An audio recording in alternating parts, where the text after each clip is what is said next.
सर्दियों का मौसम आ रहा है और साथ में ले आया है ढेरों त्योहार। सर्दी में आमतौर पर स्वास्थ्य अच्छा रहता है, लेकिन सर्दी, खांसी, फ्लू और सांस की बीमारी की शिकायत बढ़ जाती है। स्वागत है आपका हेल्थ इज वेल्थ में। मैं हूं शिबानी। आए देखिए कुछ ऐसे नुस्खे जिससे आप रहेंगे फिट त्योहारों के मौसम में। हेल्थ इज वेल्थ में आज देखेंगे विंटर में कैसे बचे सर्दी, खांसी और सांस की बीमारी से। त्योहारों में भी आप हेल्दी खाना खा सकते हैं, कैसे मैं बताऊंगी। और हेल्थ इज वेल्थ चैलेंज के 5वें हफ्ते में श्वेता को मिला अपने सेहत के सफर में एक साथी। क्या आप जानते हैं कि हर साल भारत में 6 लाख से ज्यादा लोगों की मौत सांस की बीमारी से होती है। इसमें बच्चों और युवाओं की भी बड़ी तादाद होती है और ये सब शुरू होता है मामूली सर्दी खांसी से, जिसे हम नजरअंदाज करते हैं। आज हेल्थ इज वेल्थ में हम चर्चा करेंगे सर्दी, खांसी और फ्लू के बारे में, जो बड़ी बीमारियों के पहले सिग्नल हो सकते हैं। ये मुद्दा हम इसीलिए भी उठा रहे हैं क्योंकि विंटर में ये बीमारी ज्यादा होती है। इस चर्चा में हमारे साथ है लीलावती हॉस्पिटल के चेस्ट फिजिशियन और allergy specialist doctor Sanjeev Mehta. स्वागत है आपका इस शो में। डॉक्टर मेहता, सर्दी और खांसी को लोग हल्के में लेते हैं, ये कितना खतरनाक हो सकता है? सर्दी जुकाम सबको होता है, बच्चों को बचपन से शुरू होके हम सब उम्र में हमें सर्दी जुकाम होता है। जो छोटी मोटी सर्दी तो ठीक रहती है, लेकिन अगर 2 या 3 दिन में सर्दी ठीक नहीं हो तो आपको डॉक्टर के पास जाना चाहिए। उसका कारण यह है कि जिसको आप सर्दी या जुकाम कहते हैं वो कुछ और भी हो सकता है। जैसे अगर ये वायरल हुआ, आप तो जानते हैं कि डेंगू भी वायरल है और ऐसे कई इन्फ्लुएंजा वायरस हैं, ऐसे कई वायरसेस हैं जो बहुत अब सीधे सादे या साधारण वायरसेस नहीं रहे। कई बार हमारे पास बच्चे आते हैं, स्पेशली बच्चे, बड़ों को भी होता है, जिन्हें वो कहते हैं हमें हमेशा 24 घंटे पूरे साल सर्दी रहती है। ये सर्दी नहीं है, ये एलर्जी है। और रिसर्च ने बताया है कि अगर आप नाक की एलर्जी ठीक नहीं करें तो 80% बच्चों को वो नाक की एलर्जी फिर अस्थमा पे बन जाएगी। आपने कहा कि 2 या 3 दिन से ज्यादा सर्दी खांसी रहे तो डॉक्टर के पास जाएं। इसके और कौन से सिम्टम्स हैं जिसे हमें सीरियसली लेना चाहिए? अब हमारे पास कई पेशेंट्स आते हैं जो खांसी को भी कहते हैं सर्दी है। वो जो खांसी है ये तकलीफ की बात है। अगर आप देखें, खांसी अलग अलग प्रकार की हो सकती है, स्पेशली जब ये खांसी के साथ बुखार होता है, खांसी के साथ पीले रंग की बलगम आती है या खून आता है, या खांसी के साथ वजन जब कम होना शुरू हो जाता है, तो ये किसी और चीज़ की चिन्ह हो सकती है। डेफिनेटली आपको अपने डॉक्टर के पास जाके बात करनी चाहिए कि कुछ और या निमोनिया या टीबी या कोई और बड़ी प्रॉब्लम नहीं है। इस मौसम में सर्दी या खांसी काफ़ी कॉमन हो जाता है, कैसे बचे इससे? हाँ जी, बिल्कुल सही है कि इस समय क्या होता है, मौसम ऐसा बदलता है कि पोल्यूशन बढ़ जाती है, क्योंकि ठंडी हवा जो ऊपर होनी चाहिए वो नीचे आ जाती है, तो पोल्यूशन बढ़ जाती है।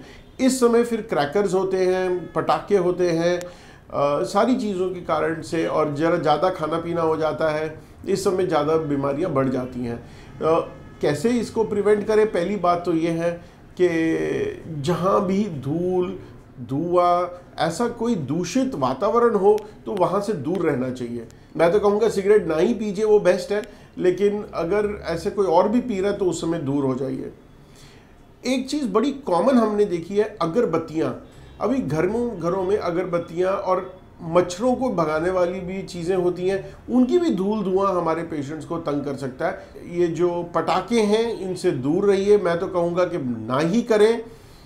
दिवाली का मौसम, लाइटों का मौसम है, तो बत्तियां जरूर जला लीजिए। जिसको पहले से ही अस्थमा, ब्रोंकाइटिस है, वो क्या प्रिकॉशंस ले? जी, आई थिंक जिनको दमा है या ऐसा अस्थमा है, पहली बात तो ये है कि जो मैंने अभी कहा, धूल, मिट्टी, धुआं से दूर रहें, स्मोक से दूर रहें। जो पेशेंट्स रेगुलर एक्सरसाइज करते हैं उनको बड़ा फ़र्क पड़ता है, उनकी एलर्जी और अस्थमा कम रहता है। दवाइयाँ मिस नहीं करें, अपनी दवाइयाँ रेगुलरली लेते रहें, और फिर नहीं हुआ तो फिर अपने डॉक्टर से बात करें। शायद उस समय दवाई हम बढ़ा देते हैं। इस समय हम फ्लू वैक्सीन भी देते हैं, उससे भी फ़ायदा होता है। डॉक्टर मेहता, बेंगलोर जैसे शहरों में पोलन एलर्जीज भी इसी दौरान बढ़ जाते हैं, इससे कैसे प्रिवेंट करें? आपने बिल्कुल सही कहा पोलन एलर्जीज बढ़ जाती हैं। मैं इसको अवॉइड करने के लिए तो भाई जहाँ आपको पता है तकलीफ़ है वहाँ पे नहीं रहें, लेकिन अगर वो नहीं हो सकता, एक चीज़ मैं सजेस्ट करूँगा, जब भी आप घर से बाहर निकलते हैं तो घर की खिड़की और बारियां बंद करके रखिए ताकि दिन भर धूल, मिट्टी, पोलन नहीं आए। अपने घर के जो एसीज अगर आपने लगाए हैं उनको फिल्टर्स चेंज करिए। कर्टन्स अगर लगाए हैं तो उन्हें रेगुलरली धो दीजिए। डॉक्टर, आमतौर पर सांस की बीमारी को मैनेज करने के लिए इनहेलर्स और स्प्रेज दिए जाते हैं। लोगों का मानना है कि ये एडिक्टिव है, क्या ये सच है? हाँ जी, ये बहुत अफसोस की बात है। गलत अफवाहें फैलती हैं और जो हमारे बेचारे पेशेंट्स हैं उनको सही इलाज मिलता नहीं है। ये वैसे ही हुआ जैसे डायबिटिक पेशेंट को कहना कि इंसुलिन आपके लिए एडिक्टिव है या इंसुलिन से आपको तकलीफ होगी, बहुत गलत है। अगर आप सोचें कि एलर्जी कहाँ है, नाक में, मैं क्यों गोली दूं पेशेंट को? जो गोली पूरे शरीर में जाएगी, ब्रेन में जाएगी, किडनी में जाएगी, लिवर में जाएगी, उससे तो अच्छा ना कि मैं एक स्प्रे दे दूं जो नाक में जाएगा और आदमी आराम से ठीक होगा। अगर आपके यहाँ पे खुजली किसी को हो रही है, खारिश हो रही है, तो यहाँ पे क्रीम दूंगा कि गोली दूंगा? क्रीम दूंगा, वो बेटर रहता है, उसमें कोई साइड इफेक्ट नहीं है। शायद इसीलिए हम डॉक्टर्स ये पसंद करते हैं नाक का स्प्रे, छाती की स्प्रे, क्योंकि उसका कोई साइड इफेक्ट नहीं होता और ना के बराबर होता है। जरूर हमें ये मैसेज देना चाहिए अपने पेशेंट्स को कि ये चीज़ें हल्की हैं, साइड इफ़ेक्ट्स नहीं हैं और यूज़ करें। और जब आप देखते हैं पेशेंट्स बार बार इसको यूज़ करते हैं, आपको लगता है ये एडिक्शन है, बट डायबिटिक पेशेंट्स अपनी दवाई लेते हैं, क्या वो एडिक्शन मानते हैं?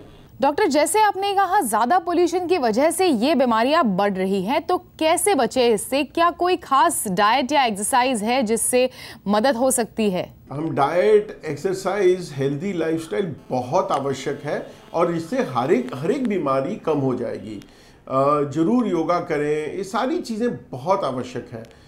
लेकिन मुझे अफसोस है कि इसका कोई भी शॉर्टकट नहीं है। हमें एक आंदोलन शुरू करना ही पड़ेगा। मैं आपसे ये शेयर करना चाहता हूँ कि पिछले सालों में दमा और COPD वर्ल्ड में 12 नंबर का कॉज ऑफ डेथ थी, अब तीसरे नंबर पे आ गई है। क्या ये चिंता की बात नहीं है? क्या अभी भी हम इसको नहीं उठाएंगे?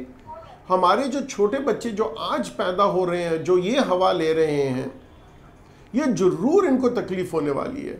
इवन आज भी पूरे वर्ल्ड में जो सबसे कॉमन बचपन की बीमारी इज एलर्जी। क्या हम अभी भी नहीं उठेंगे? कब उठेंगे? ये बेचारों की लंग्स खराब हो जाएंगी, ये बच्चे 40 साल की उम्र में ऑक्सीजन पे चले जाएंगे तो तब उठेंगे।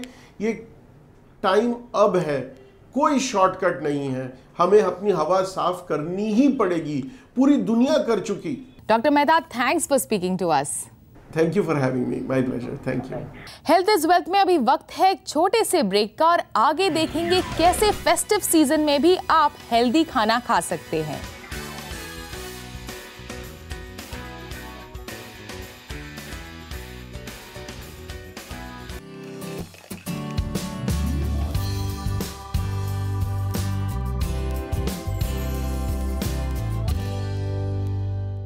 Welcome back. आप देख रहे हैं हेल्थ इज वेल्थ। पहले नवरात्र, फिर दिवाली, बीच में शादियों का मौसम और पलक झपकते ही क्रिसमस और न्यू ईयर आ जाएंगे। और त्योहार है तो मिठाइयाँ तो घर में आएंगी ही, बाहर जाएंगे तो वहां भी मीठा खिलाया जाएगा। ऐसे में अगर आपने हेल्दी खाने का फैसला किया है तो आपके इरादों को हवा होते देर नहीं लगती, है ना? नहीं, त्योहारों में भी आप हेल्दी खा सकते हैं और इसके लिए मीठे का त्याग भी नहीं करना पड़ेगा। कैसे, बता रही है कविता। दशहरा, दिवाली हो और लड्डू, पेड़ा, बर्फी, जलेबी ना खाए, भला ऐसे हो सकता है क्या? तो क्या हेल्दी डाइट को करे बाय बाय? नहीं, त्योहारों में आप अपने शरीर और पेट दोनों को हैप्पी रख सकते हैं। बस जरूरी है थोड़ा सा संयम और जरा सी समझदारी। जैसे मीठा खाए लेकिन हेल्दी खाए। Try to make बेसन का Laddu at home. Try to make multigrain आटे का Laddu at home with chemical free jaggery, with chemical free honey, and rose petal also you can use instead of refined sugar. You can make dry fruits मिठाई also, like dates की मिठाई होती है, अंजीर की मिठाई होती है, which will be more calcium and more multi nutrients with a good amount of fiber will be there. दूध की मिठाइयाँ बनाने में हम मिल्क को यूज़ करते हैं, so उस whole milk की जगह अगर आप skim milk powder यूज़ करते हैं, that will be more healthy for you, which will be pure calcium, pure lactose and very less fat will be there. अगर दुकान में बनी मिठाइयाँ खाते हैं तो खोआ और मावा वाले मिठाइयों से दूर रहे। अंजीर, काजू से बनी मिठाइयाँ खरीदे। त्योहारों में नमकीन भी खूब बनते हैं और डॉक्टरों की माने तो लिमिट में रखकर आप नमकीन भी खा सकते हैं। यहाँ भी घर का बना ही सबसे बढ़िया है। रीहीट मत करिए ऑयल को। आपने एक बार यूज़ किया, उसको पूरा यूज़ करके ख़त्म कर दीजिए, दोबारा रीहीट करके उसको यूज़ मत करिए। तो ट्राई करिए जब आप कुकिंग ऑयल फ्राइड आइटम के लिए यूज़ करते हैं तो यूज़ करिए MUFA based oil, that is a mono unsaturated fatty acids which are like olive oil, rice bran, groundnut, mustard oil and canola oil. त्योहारों का मतलब है जमकर खाना पीना। घर में बने खाने पर तो आप नियंत्रण रख सकते हैं, लेकिन कहीं बाहर जाए तो क्या करें? इसका भी हल है। आपको गुलाब जामुन अच्छा लगता है, आपको कोई फिरनी अच्छी लगती है, तो आप उसको थोड़ा ज़रूर खाइए, उसको मुंह में ज़रूर डालिए थोड़े पोर्शन को, और उसको आंख बंद करके एंजॉय करिए, जिससे आपकी टेस्ट बड्स सेटिस्फाई हो जाएं। बस फिर क्या है, त्योहारों के भरपेट मजे लीजिए, लेकिन संयम रखें। जल्द से जल्द अपनी रूटीन डाइट पर लौटने की कोशिश करें और रोजाना थोड़ा बहुत एक्सरसाइज भी करना ना भूलें। आखिर वो एक्स्ट्रा कैलोरीज को बर्न करना भी तो जरूरी है। हेल्दी जिंदगी जीने का प्रण तो आपने ले लिया, मगर कैसे ट्रैक करें कि आप हेल्थ के सफर में कितना आगे बढ़े हैं? इसमें हमारी मदद करेंगी हमारी सहयोगी प्रज्ञा, जिन्होंने रिव्यू किए हैं कुछ हेल्थ एप्स। तो प्रज्ञा, कौन सा है health app of the week? Fit रहने की होड़ में हम क्या कुछ नहीं करते, वॉकिंग, रनिंग, जिमिंग, लेकिन कैलोरीज बर्न करने की इस होड़ में हम पसीना तो बहा लेते हैं, पर पानी पीना कहीं ना कहीं भूल जाते हैं। हालांकि अगर हम देखें तो हेल्दी रहने का मूल मंत्र है हाइड्रेटेड रहना।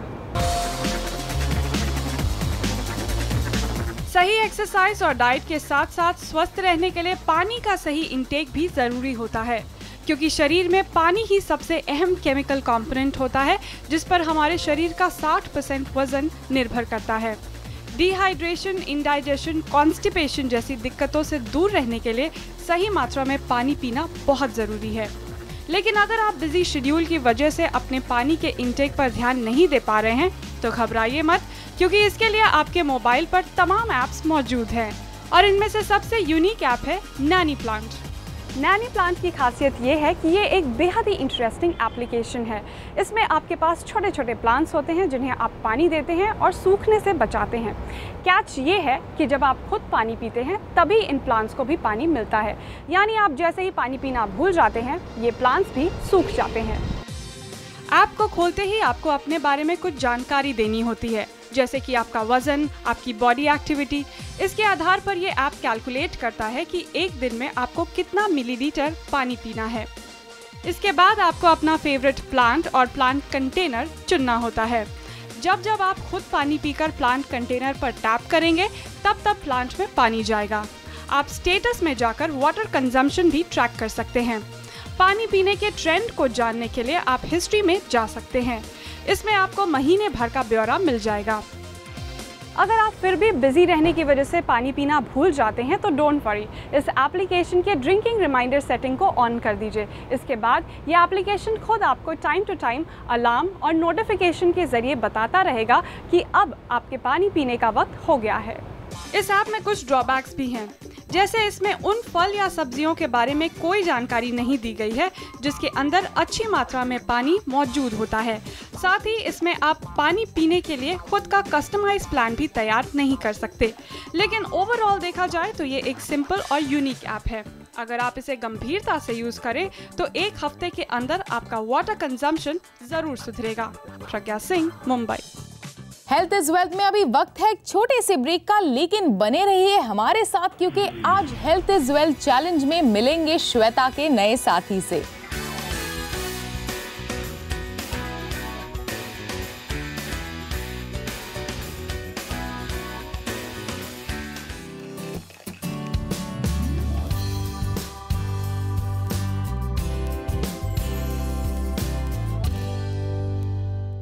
हेल्थ इज वेल्थ में आपका एक बार फिर से स्वागत है।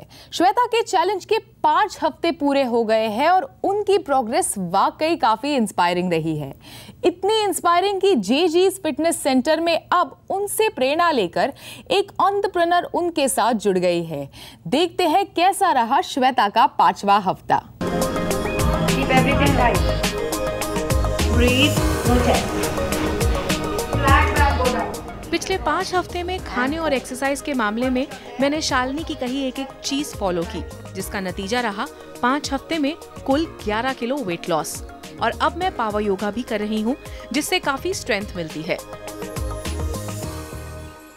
श्वेता को पावर योगा बहुत हेल्प करने वाला है अब, क्योंकि अब उसकी सारी मसल स्ट्रेंथनिंग शुरू कर रहे हैं। अभी तक तो कार्डियो पे थी, अब मसल स्ट्रेंथनिंग शुरू करेंगे। तो आज की क्लास में अपर बॉडी है, एब्स पे है, प्लस जो पॉस्चर्स होते हैं वो आपकी बॉडी को अंदर से डिटॉक्सिफाई करते हैं। जो इसको हम लोग बोलते हैं, जो अंदर टॉक्सिन्स होते हैं उनको रिलीज़ करते हैं, डाइजेस्टिव सिस्टम को सुधारते हैं, बाकी जितने भी बॉडी के अंदर के सिस्टम हैं उनकी एफिशिएंसी बढ़ाते हैं।